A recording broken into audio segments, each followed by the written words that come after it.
but she talks like she's a one-woman band. She's working for Netflix.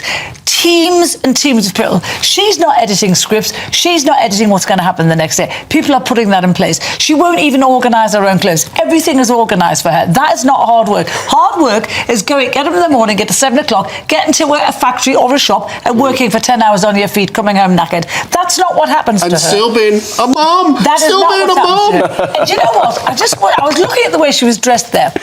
She's dressed down to look like she's tired and hard worked. No jewellery on, none of the big bracelets she's got on the show. Tatty old sweatshirt, trying to look like she was so busy she couldn't get dressed to go on that whatever it was show, whatever. This is just She is tosh. a grifter. It was She a dark doesn't know day what for the hard royal work is. family when she met Harry. This woman is a born manipulator. The Netflix thing, she doesn't do the work. She doesn't make the jams. It's all made for her. We open with the Carol Malone clip, her voice cutting through, sharp and unapologetic. She says what many are thinking, but few dare to say out loud. And when the clip fades, we're left with that lingering question. What does hard work really mean in the royal world? Because there's the kind of hard work most people know. Early mornings, long shifts, sore feet, and no camera crew waiting to document it. And then there's the other kind.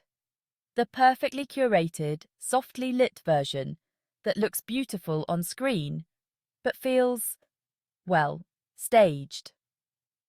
It's not that anyone begrudges success. Far from it. Everyone loves a story of transformation. The actress turned duchess, the podcast producer, the global philanthropist. But when the words hard work start sounding more like a brand than a value, that's when people start to roll their eyes. For decades, the royal family has defined work in a different way. It's quiet. It's consistent. It's duty over drama, service over spectacle. No hashtags, no behind-the-scenes mini-documentaries. Just the kind of work that happens whether the cameras are rolling or not. Catherine embodies that.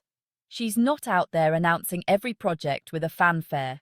She's in schools, at charities, talking to parents about childhood development, meeting people face to face, doing the job. William's the same. He's building initiatives for mental health, homelessness, and youth programs, not for headlines, but for impact. And that's the quiet royal version of hard work. It doesn't sparkle, it endures.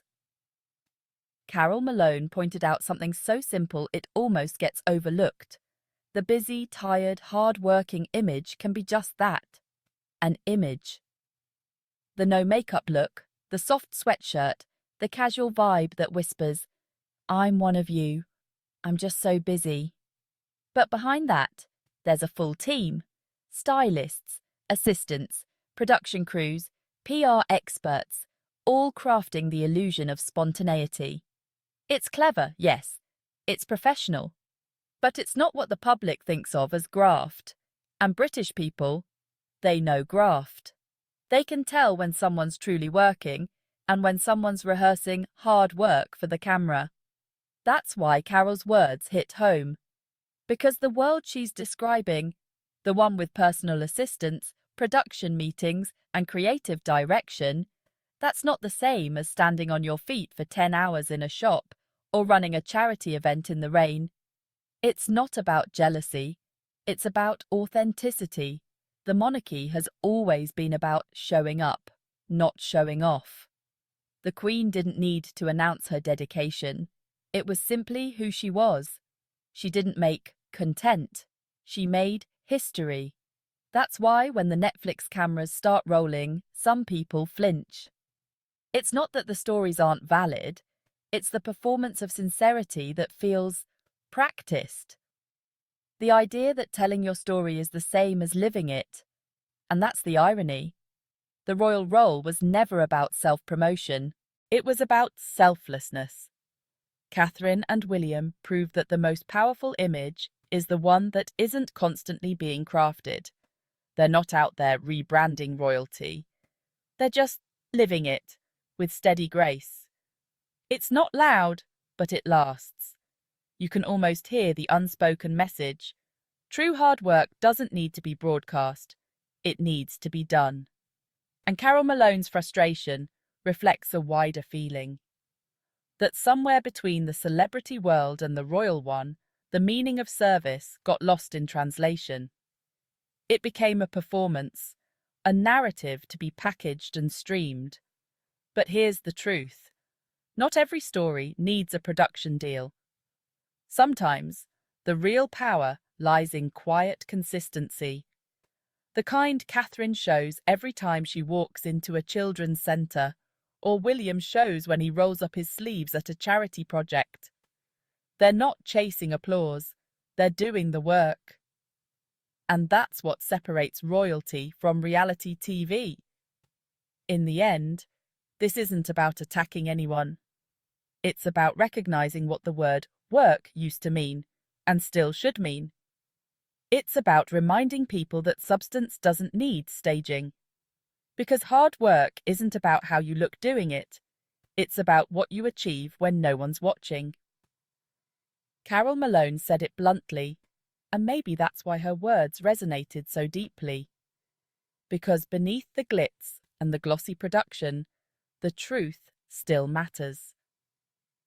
The monarchy was built on service, sacrifice, and a certain quiet dignity, not on documentaries or personal brands.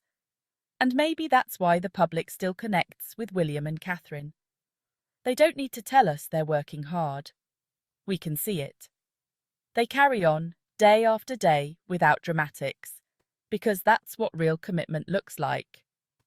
So, when people start dressing down for the camera to look busy, it feels less like authenticity and more like a costume.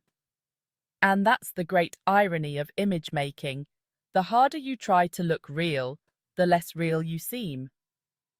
Hard work doesn't wear makeup, it doesn't call a publicist, it doesn't need lighting, it just gets on with it. That's the royal way. That's the legacy the late Queen left behind. That's what Catherine and William are continuing, quietly, gracefully, and without the need for applause. Because at the end of the day, when the cameras switch off and the microphones are packed away, only one question really matters. Who's still working when no one's watching? And that's where the difference lies. Between celebrity and royalty. You've been watching the Unroyals.